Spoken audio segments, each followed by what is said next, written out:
strength training is exploding in popularity. Everyone seems to be lifting weights. But when it comes to stroke recovery, many survivors aren't utilizing this incredible tool. By the end of this video, you'll understand why strength training is so important for stroke recovery, what the research says, and how you can easily implement it into your home rehab.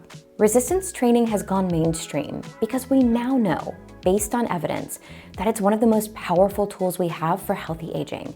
It helps to preserve and build muscle mass. It protects bone density. It reduces fall risk, and it also helps to support independence. And this is why you're likely hearing more about it. It's no longer niche to a subset of bodybuilders. It's essential for living longer and to have a better quality of life as we age. It's also one of the best things that you can do for your mental health. In fact, there was a massive 2023 review in the British Journal of Sports Medicine that found that physical activity is 1.5 times more effective than talk therapy or leading medications for reducing anxiety and depression. And interestingly, really any type of exercise worked, but resistance training had some of the strongest effects on depression, and higher intensity programs worked best. Now, specifically after stroke, we know that one-sided weakness and limited movement is one of the primary reasons that survivors struggle with activities of daily life. But the research is clear. Progressive resistance training increases muscle strength after a stroke. In fact, a 2018 systematic review found large improvements in strength in stroke survivors who were doing some type of strength training. And a 2024 Cochrane review with a huge sample size confirmed that strength training is safe, effective, and can help to improve balance in stroke survivors as well. Now here's the nuance specifically on strength training with stroke survivors. Those strength gains don't always translate automatically into walking better or moving your arm better. But when strength training is paired with task-specific practice, aka practicing the things that you want to get better at, it becomes a really powerful combination. But before I get into how to do strength training after a stroke, I want to address a big concern that many stroke survivors have, which is, won't strength training make my spasticity worse? And the good news is, research says no. A 2024 systematic review found that strength training does not worsen spasticity, and in some cases, it may actually help to manage it better. Of course, always check with your doctor or therapist to make sure that strength training is right for you.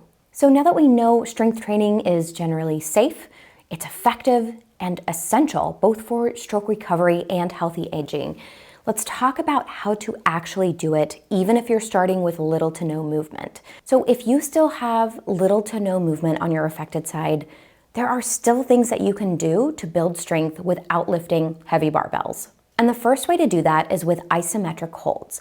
This is where you are contracting muscles without actually moving the joint. For example, if you are trying to contract your bicep, you might bring your arm to a 90-degree angle, your elbow. You might squeeze your bicep and just hold it there without actually moving the elbow, moving that joint. You'd squeeze for around 20 to 30 seconds if you're able, and repeat that around 3 to 5 times for each muscle group that you want to work. Even though there's no visible movement, you are still helping to wake up your nervous system, remake those brain-body connections. And research shows that over time, isometrics will absolutely help to build strength even in stroke survivors. The second thing you can do is to use a technique called cross-education.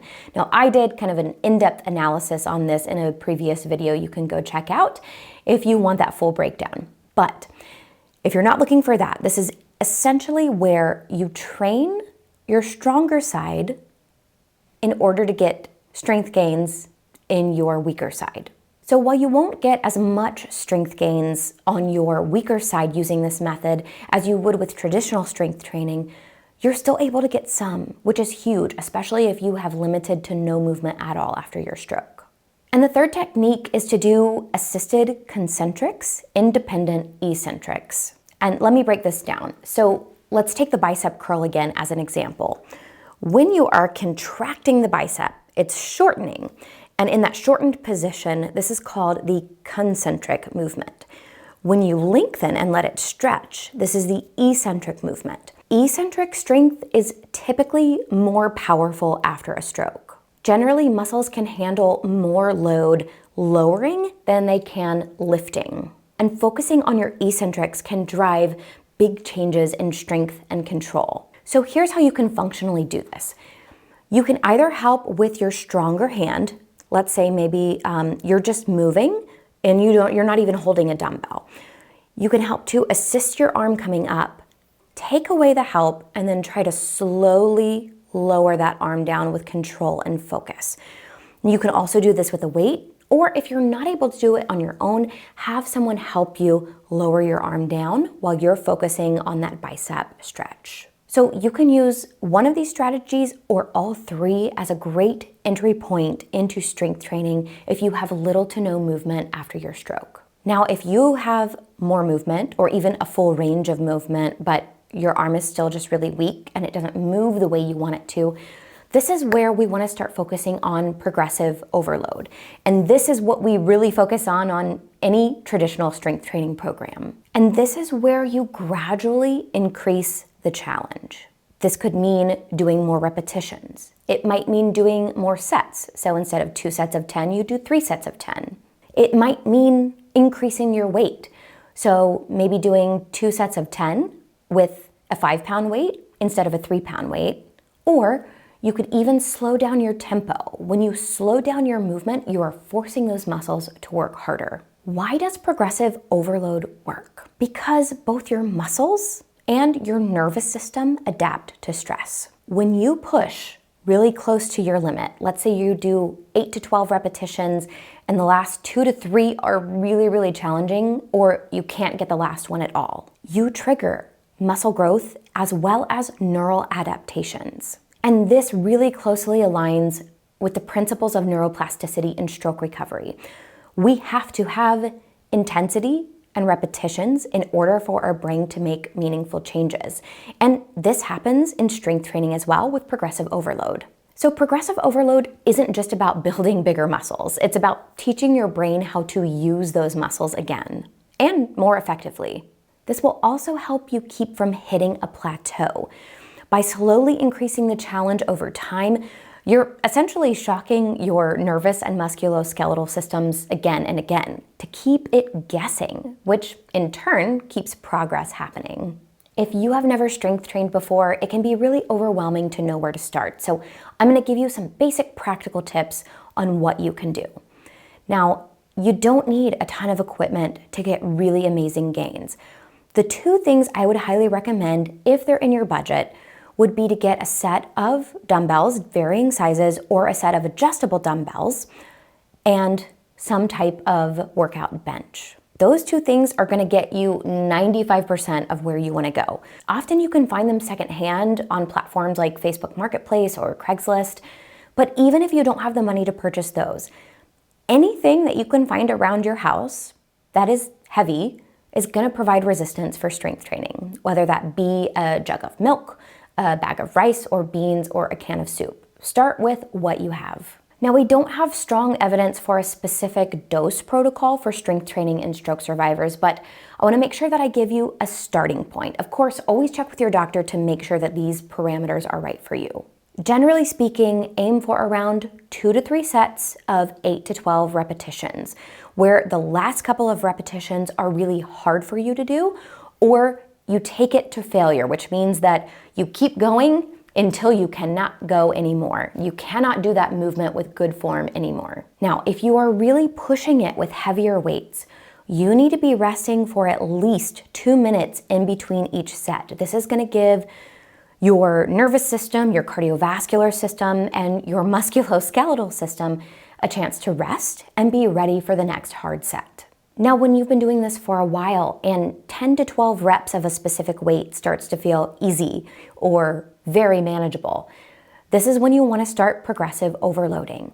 So that means you want to add more weight and drop your repetitions down until you work your way back up to 10 to 12 reps at that new weight, or try to slow your tempo down with 10 to 12 repetitions and see if that makes it much harder to complete those reps. You want to train each muscle group around 1 to 3 times a week, depending on your own capacity and fatigue levels. Now, if you're getting into a regular strength training groove where you're working out consistently more than 1 time a week, You wanna make sure that you're taking at least one rest day in between your working days to give your body a chance to recover. Recovery days are just as important as working days. So for example, let's say that you are doing 3 full body workout days a week. Well, maybe try to do those Monday, Wednesday, Friday so that you are giving yourself Tuesday and Thursday to rest. And then lastly, don't forget about task-specific training in your home rehab.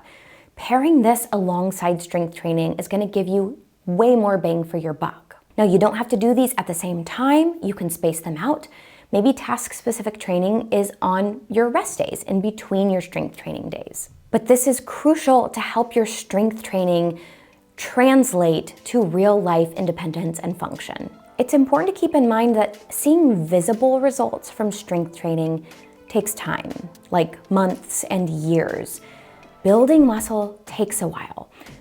You may start to feel more functional benefits. I know I did. Even 2 or 3 months in, I had an easier time lifting up my son or picking things up from the floor. But you may not see those visible changes happen for at least 5 or 6 months. And I could dedicate 2 separate videos on how those things impact strength training, but I'll spare you and just keep to some general tips. You need to make sure that you're eating enough protein and calories for your body to build muscle. And if you have questions about this, talk with your doctor or a dietitian if you have access to see what's right for your specific situation. So try not to get discouraged if you start strength training and you don't see immediate results after 2 or 3 weeks. They will come if you keep at it, and your future self will thank you. Leave me a comment and let me know if strength training is already a part of your routine. And if it's not, let me know if it's something that you want to start. As always, if you found this video helpful, please make sure to like it, subscribe to the channel, click the join button to become a channel member, or leave us a super thanks by clicking in the YouTube bar below. And thank you so much to the donors who make this nonprofit possible, with a special thank you to Ryan D, Modus Nova, and Joseph M in our Empowerer tier on Patreon. Thank you all so much for watching. I'll see you next time.